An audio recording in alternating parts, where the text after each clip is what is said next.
Was Mary a perpetual virgin? No. I'm just kidding. Obviously, that's not all we have to say about this. There is a lot more. This is a really big topic, so hopefully we can go through it quickly and efficiently, but also enjoyably as well. And before we get started, I want to say two things. One, I apologize. I've got a little bit of glare on my glasses here. I've been working hard to remove it and make the videos better and better every week. But this week, I couldn't print my notes. And typically, I either print them or just prepare ahead of time and just kind of go off the cuff.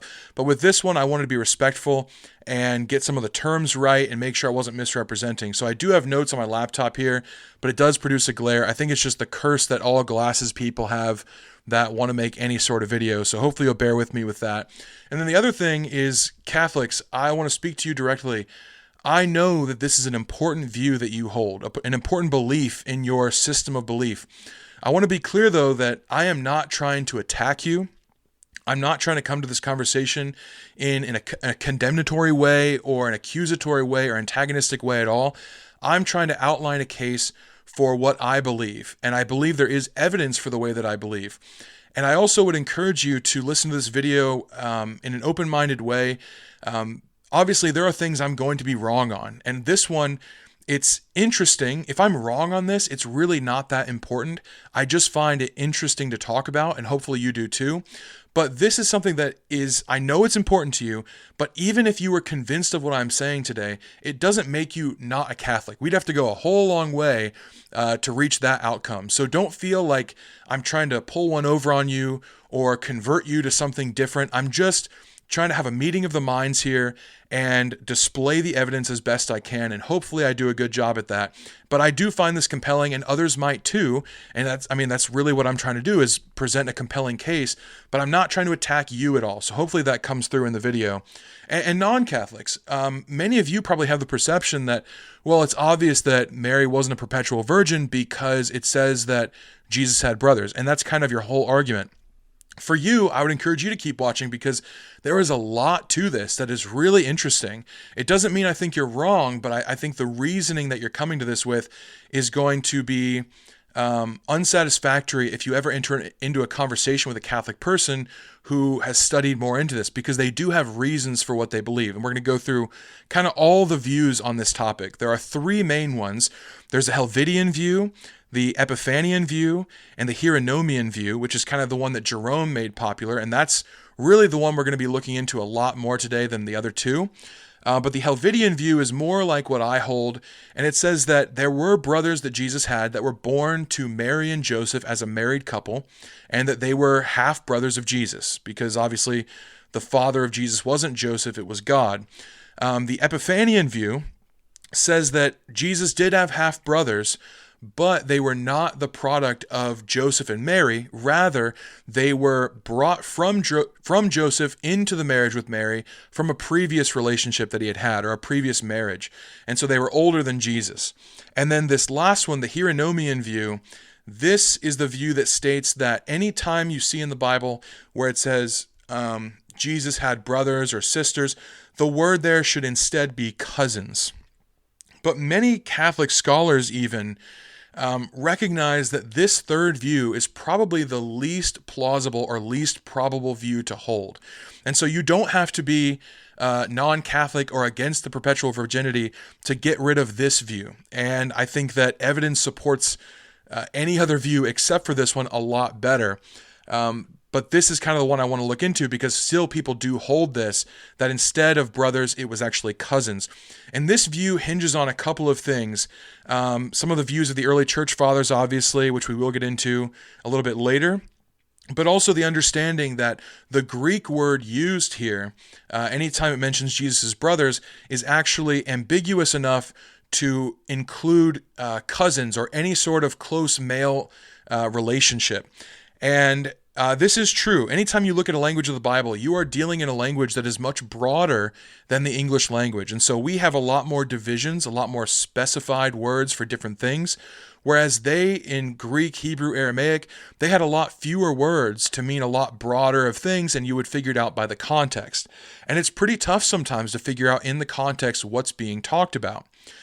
However, we do have some evidence against this. There's a writer Christian writer named Hegesippus, and he wrote in the 2nd century, which is really, really close to Jesus' time, very early writing, and he actually does distinguish between brother and cousin. So there were Greek words that could distinguish between the two, and he does this in his writings. He says, James and Jude are the brothers of the Lord, but he distinguishes Simeon, the son of Clopas, as the cousin of the Lord.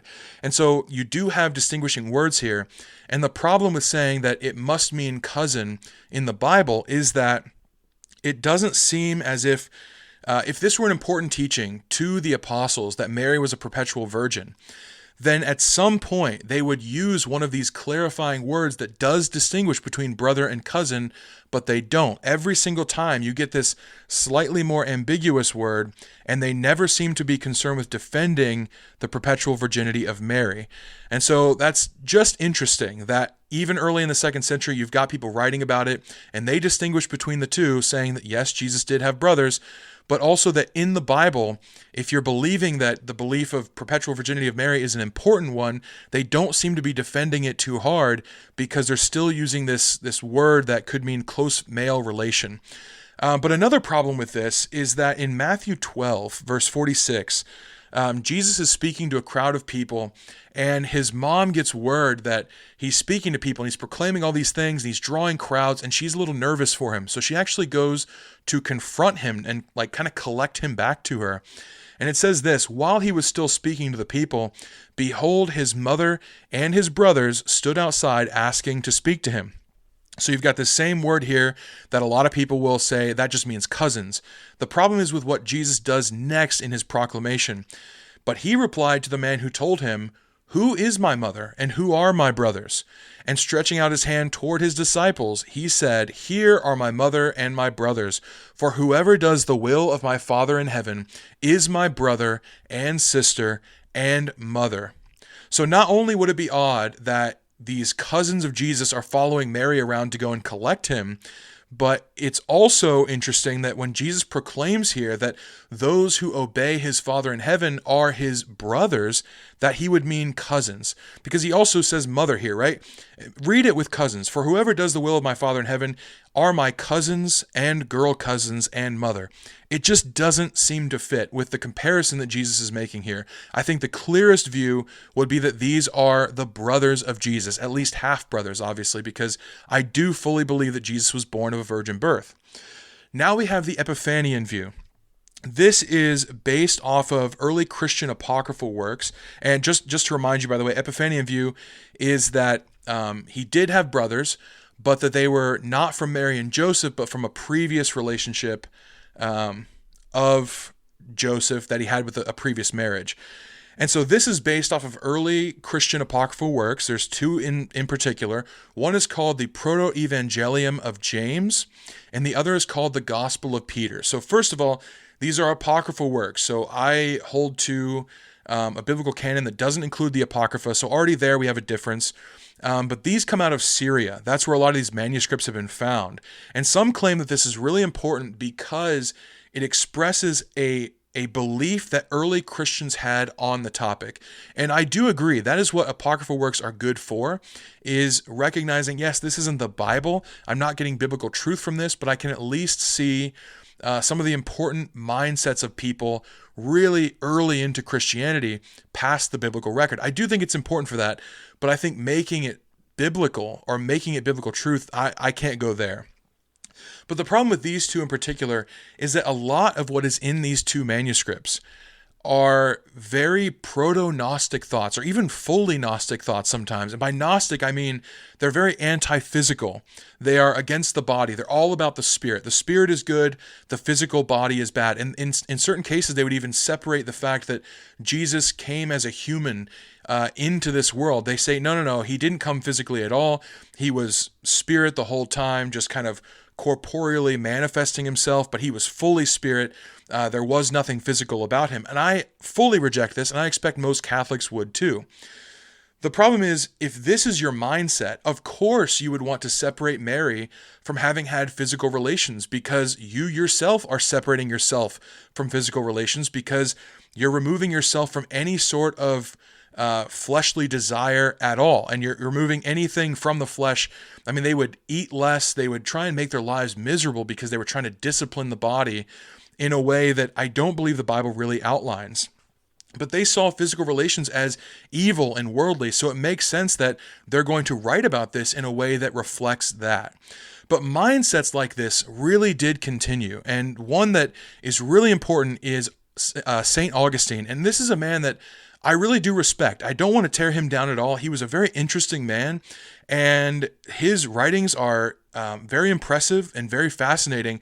However, prior to coming to Christianity, he admits himself that he struggled with being extremely promiscuous. I mean, that was kind of his vice. He had a lot of different partners, and that's just kind of what he did. That's what he filled his life with. But then when he came into Christianity, he had to cut that off completely because that was his temptation. That was the thing that he had to run from, was these physical relationships. And so he really just ran so far the other way.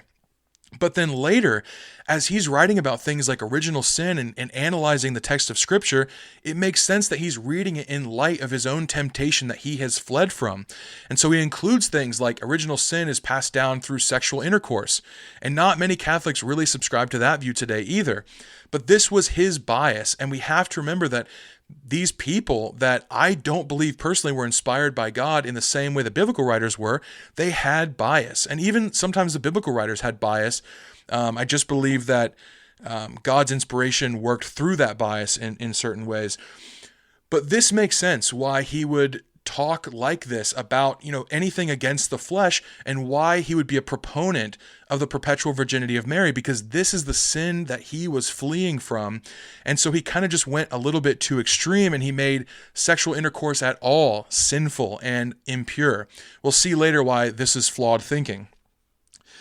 But the thing is, if we only have the Bible, if we stripped away the Apocrypha, we stripped away the history of it all, it would be natural and most plausible to believe that Jesus had half-brothers that were products of Mary and Joseph, that she was a virgin, yes, when she bore Jesus, but that she didn't remain that way, because we don't see any command of God that she shouldn't have sex with Joseph. We don't see any scripture that indicates that Joseph and Mary were married, but not in the way that, fulfilled that marriage, in the sense that they didn't have any sort of physical relations. We don't see any express teaching about it. So if you're Catholic and you're thinking, well, I still need to hold this belief, that's fine, but you cannot get it expressly from Scripture. You might believe you can find evidence or support for it from Scripture, but you can't find the teaching in Scripture. So you have to find your teaching in some of the early church fathers. And if you'd like to do that, that's fine, because you hold a very high veracity in the words of the early church fathers. And I think they're interesting. I think they're important, but I don't want to get my teachings from them. I get my teachings from the Bible, and everything else is filtered through that. So, not a problem if you want to keep on holding that belief, but I don't believe you can get it expressly from Scripture. Now what I want to do very quickly is respond to a Catholic article from Catholic.com written by a man named Paul Sens. He doesn't go into any evidences in favor of Mary's perpetual virginity, but instead he gives reasons why it's important for a Catholic to believe this.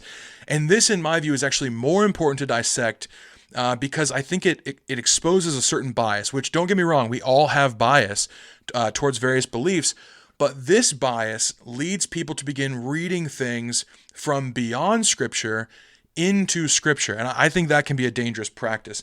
But this Paul Sens, he gives 3 reasons why it's important to believe in Mary's perpetual virginity. The first one is because we should be concerned with truth, and I fully agree with him here. We should be concerned with truth. However, he says the church fathers would not defend an untruth, and so anything they say kind of goes in his mind. The problem with this is that not even all church fathers agreed on everything. And so at some point, some of them had to be wrong. They had to be at odds with each other, where either this is right or this is right. And this is not a dig at all of them. We all do this. We all learn and grow and say things wrong and correct ourselves later. Nothing wrong with that at all. But you can't look at the church fathers and say none of them defended an untruth when clearly sometimes they defended things against each other even. So we got to get that out the window. If we're truly looking for truth, we need to find it in the text of Scripture. The second point, Mary's perpetual virginity points to the world to come where we will all be like Mary. He then cites Matthew 22:30, which is that verse that says, in the resurrection, we will not marry and be given in marriage. Instead, we'll be like the angels. But it doesn't say that we'll be like Mary. It says we'll be like the angels. This is a really important distinction because in his mind, he's saying we'll be like Mary. So I don't have a lot of time to get into this verse specifically, but he's inserting Mary here where the text clearly says we'll be like the angels. Because if you insert Mary, then it makes sense. We'll be like Mary, having never had sex and never being married and whatever. But the problem with this even is that we know that Mary was married. Even if you say she was a perpetual virgin, she was married. So this verse cannot point to her at all. And if you want to say it does because marriage included sex, then when we know that Mary is married to Joseph, we have to also include that she must have had sex because that's included in the word. And then the third point here, Mary's perpetual virginity is a symbol of the church because she is wed but undefiled. So I at least am appreciative that he makes the distinction between wed and sexual relations. But the problem is he calls it, he says she's undefiled, except for we have explicit verses stating that the marriage bed is not defiled. Sex inside of marriage is a good thing. It's not a defilement. So Mary's having had physical relationships or relationship with Joseph would not have defiled her unless you're thinking in a very Gnostic way, which we've already covered is not how we want to be thinking, because that is saying that sex is somehow evil or impure, but that's not the teaching of the Bible at all.